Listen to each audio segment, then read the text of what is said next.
Dans l'histoire de l'agriculture, il existe des plantes qui se propagent facilement, qui peuvent nourrir de nombreuses personnes et qui mettent au défi les systèmes dominants.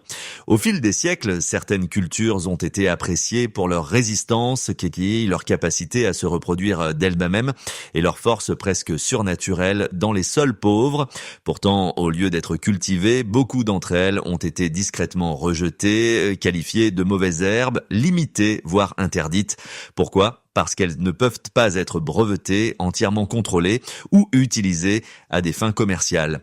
Certaines de ces plantes étaient autrefois une nourriture de survie pour des civilisations entières et aujourd'hui, presque personne ne se rend compte de leur puissance réelle. La chouffa ou souchette comestible est une plante à racines souterraines qui refuse de disparaître. Plus ancienne que les pyramides, la chouffa est l'un des premiers aliments domestiqués par l'humanité.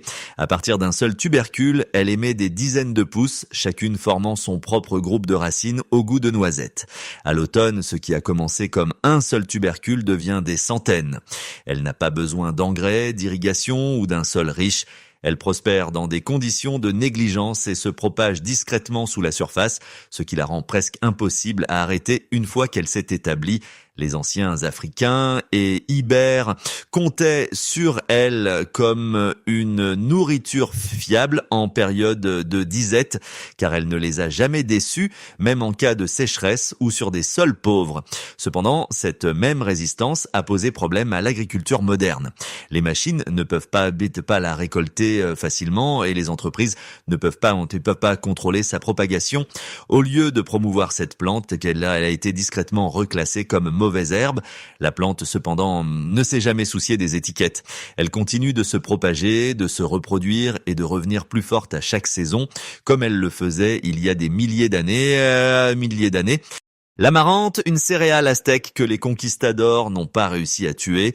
L'amarante était autrefois si importante pour la vie des Aztèques qu'elle était offerte dans les temples, portée par les guerriers et cultivée dans des champs flottants, conçus pour ne jamais s'assécher.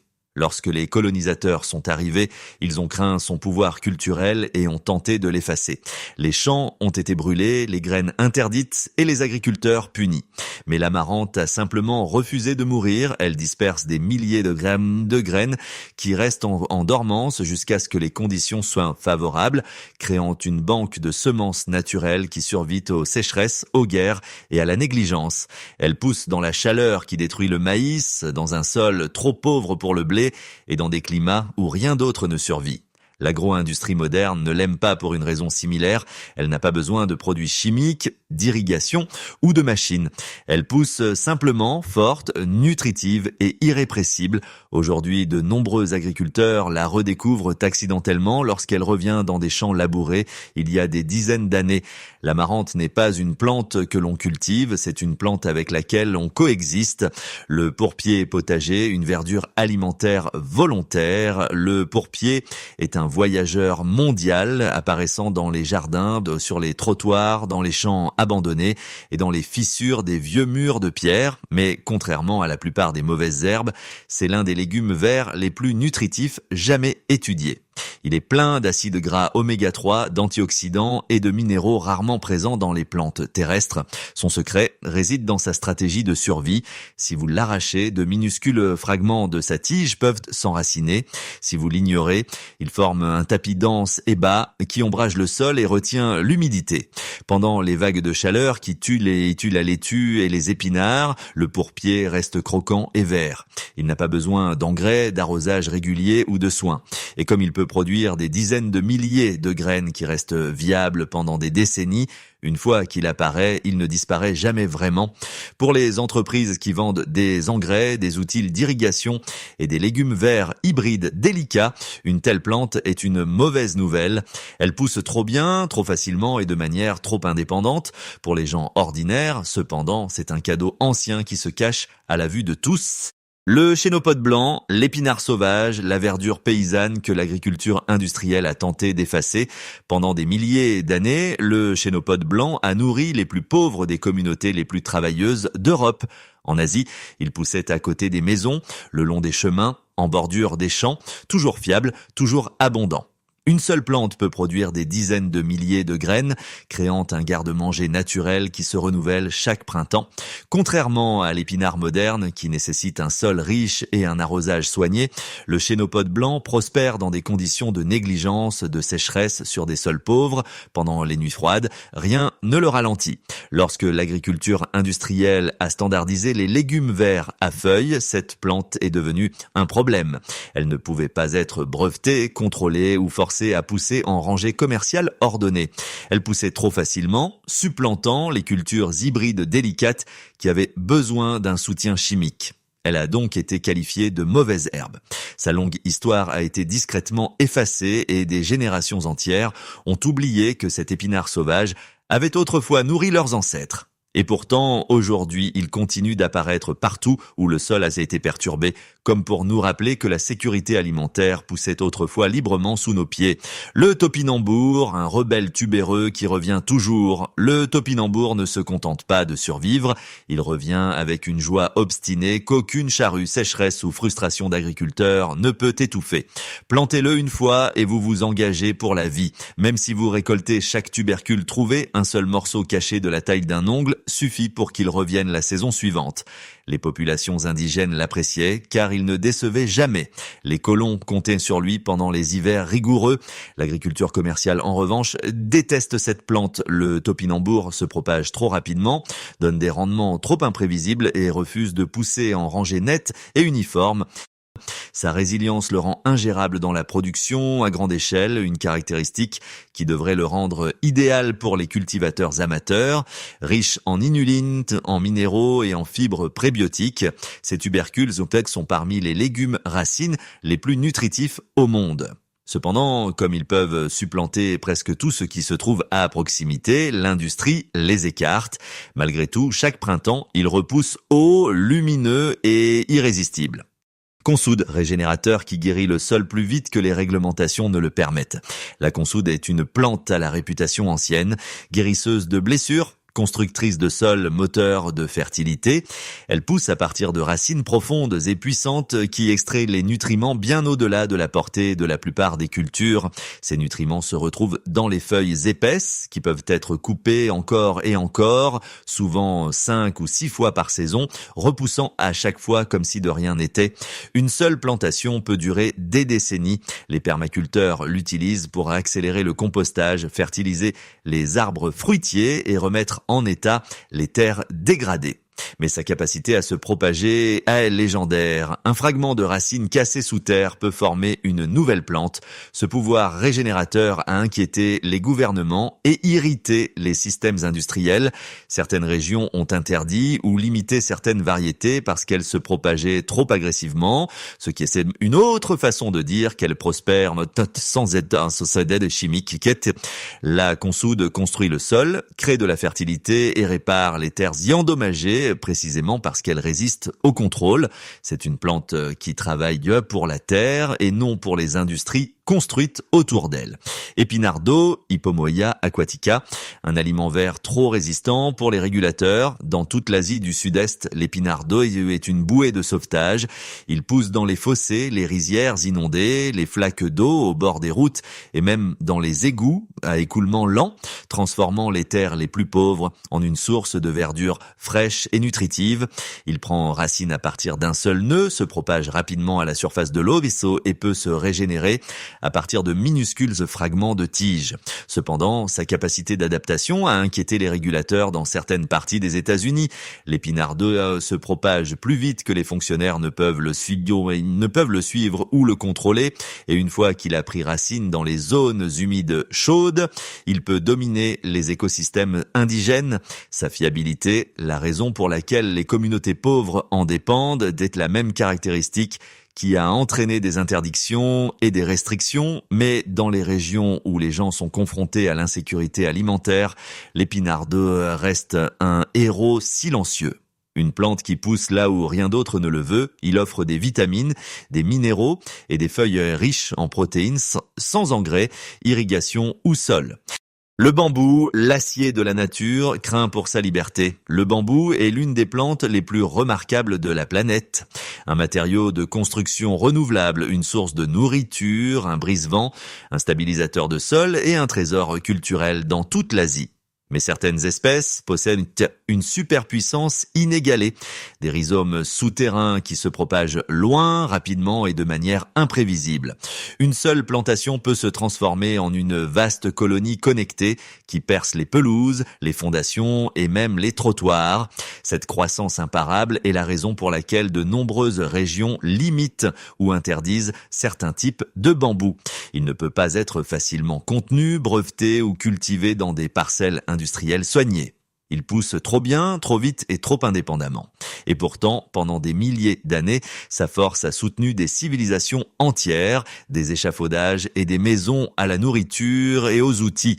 Le crime du bambou est simplement qu'il ne respecte pas les frontières de la propriété ou les plans humains.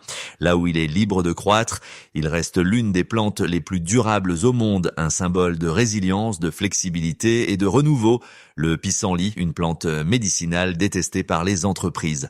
Le pissenlit est un excellent exemple de la façon dont la culture moderne peut réécrire l'identité d'une plante.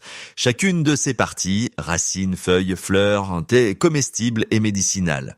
Il contient plus de nutriments que les épinards, plus d'antioxydants que de nombreuses feuilles vertes achetées en magasin et pousse sans aucun effort de la part du jardinier. Une seule plante peut produire des dizaines de fleurs, chacune dispersant des graines portées sans effort par le vent. Avant l'agriculture industrielle, les pissenlits étaient prisés.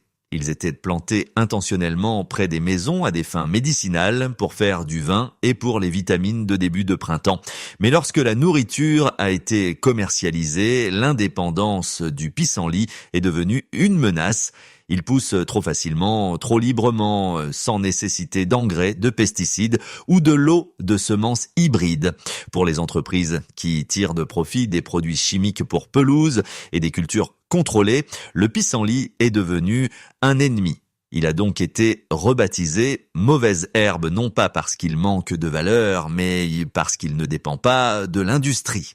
Malgré des décennies de guerre chimique, il continue de surgir chaque printemps, défiant et doré, nous rappelant que la véritable nourriture est souvent la plus difficile à détruire. Nous parlons aujourd'hui d'une plante que la plupart des gens arrachent sans réfléchir. Pourtant, en silence, elle contient plus d'acides oméga 3 que de nombreux produits que l'on nous dit d'acheter pour notre santé. Il s'agit d'apprendre à reconnaître, à cultiver et à récolter cette plante oubliée d'une manière qui augmente naturellement sa puissance nutritionnelle, exactement comme le faisaient les gens bien avant que l'agriculture moderne ne l'ait adoucie. La première étape, et la plus importante, consiste à apprendre à distinguer la véritable plante sauvage de celle qui a été modifiée par la culture. Au fil du temps, de nombreuses plantes comestibles ont été cultivées pour paraître plus grosses, pousser plus vite ou sembler plus agréables pour le jardin. Au cours de ce processus, une grande partie de leur rusticité et de leur densité nutritionnelle d'origine a été discrètement réduite. Les acides gras oméga 3 en particulier ne sont pas des caractéristiques qui augmentent avec le confort. Ils se développent même comme des mécanismes de protection lorsque la plante doit survivre à la chaleur, à la sécheresse, à la pauvreté du sol et à la concurrence. Les plantes sauvages poussent sous une pression constante. Elles sont façonnées par un soleil de plomb, un sol qui offre peu et de longues périodes sèches sans garantie de pluie. Ce stress oblige la plante à construire des défenses internes, des parois cellulaires plus épaisses, des huiles protectrices et des concentrations plus élevées d'acides gras tels que l'acide alpha-linolénique. Ces composés ne sont pas accidentels, ce sont des outils de survie. Lorsque vous supprimez la pression, vous supprimez la nécessité pour la plante de les produire. C'est pourquoi les spécimens les plus précieux sur le plan nutritionnel se trouvent rarement dans des plates-bandes de jardins bien ordonnés. Recherchez-les plutôt sur les bords, dans les fissures des trottoirs, sur les chemins de gravier, les parcelles abandonnées, les champs secs, à la périphérie, là où rien d'autre ne semble vouloir pousser. Ces plantes n'ont jamais été fertilisées, arrosées selon un horaire ou protégées.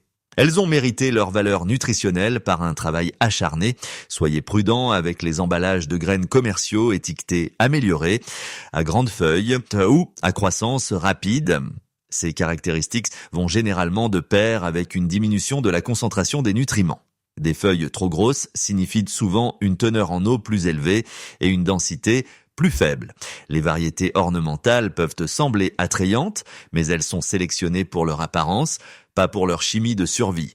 Lorsque vous choisissez une forme sauvage, vous choisissez une version façonnée par des milliers d'années de sélection naturelle et non par quelques décennies de commodité.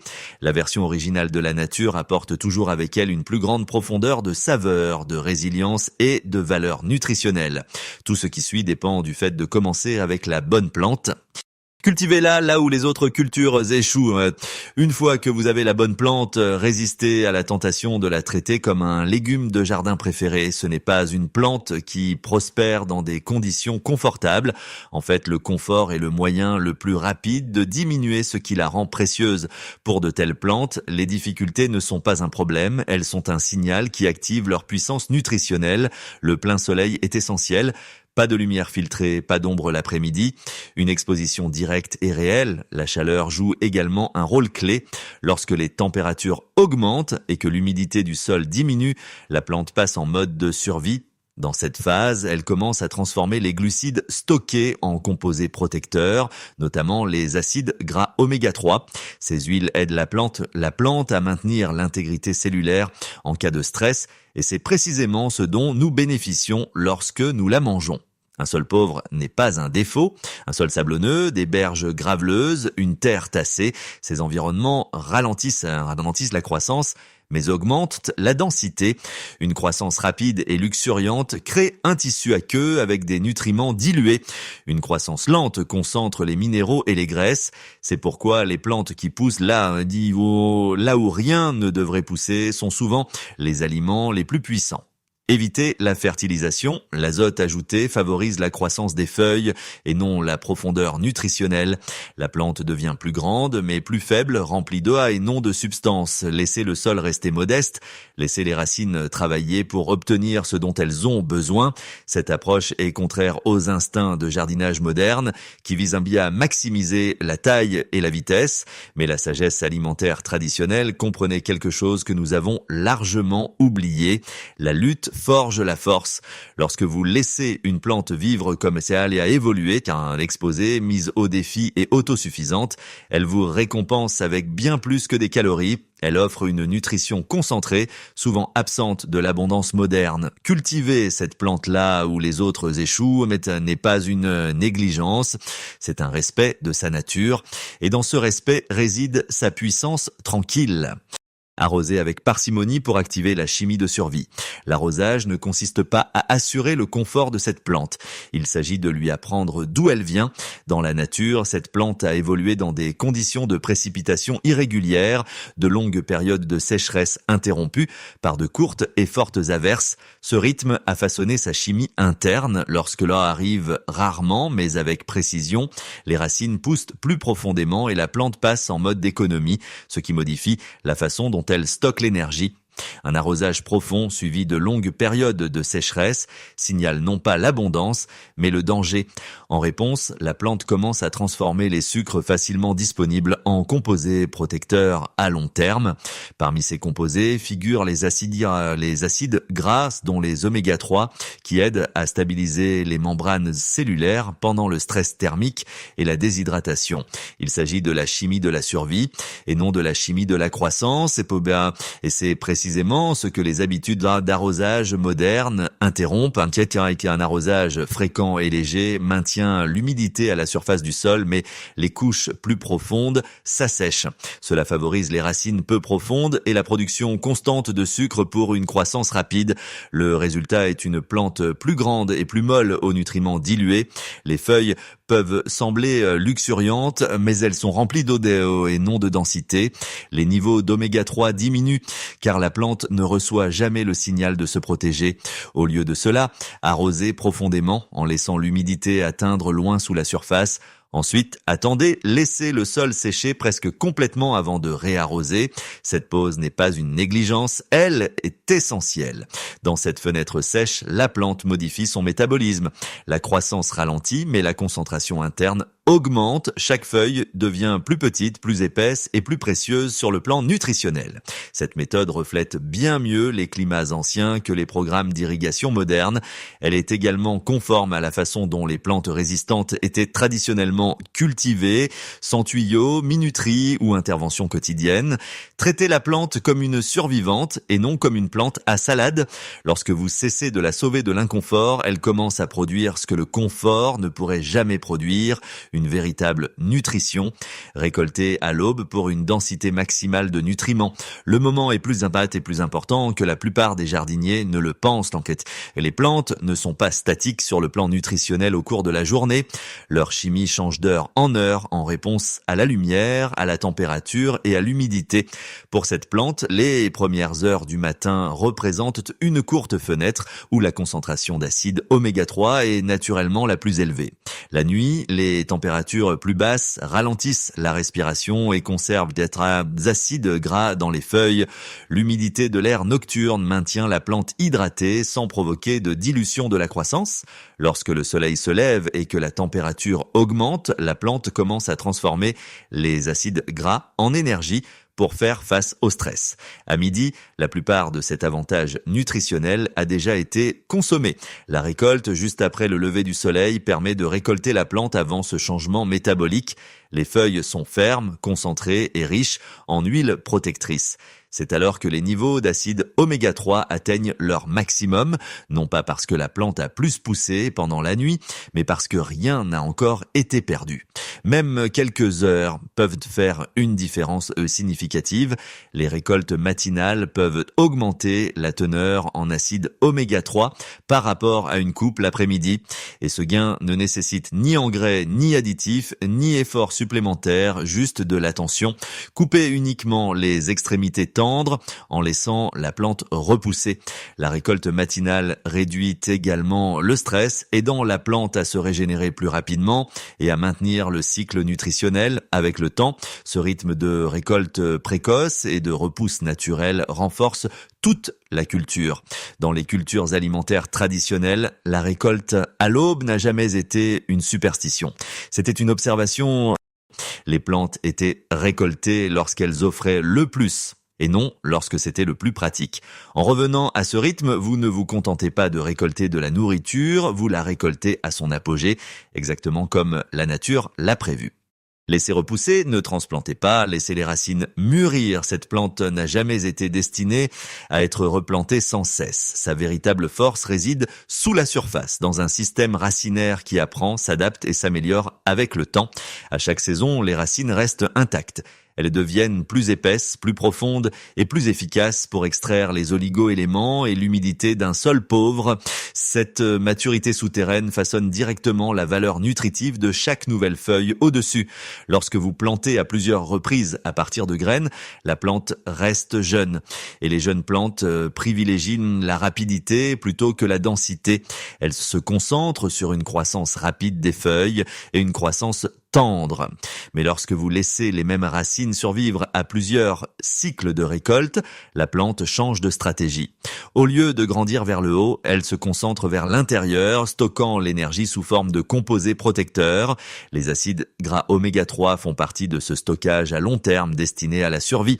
La récolte doit être légère et respectueuse. Coupez les tiges délicates en laissant la couronne et les racines intactes.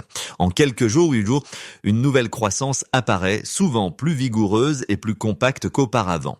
À chaque cycle de repousse, la plante devient plus résistante à la chaleur, à la sécheresse et au sol pauvre. Les plantes résistantes ne gaspillent pas d'énergie, elles la concentrent.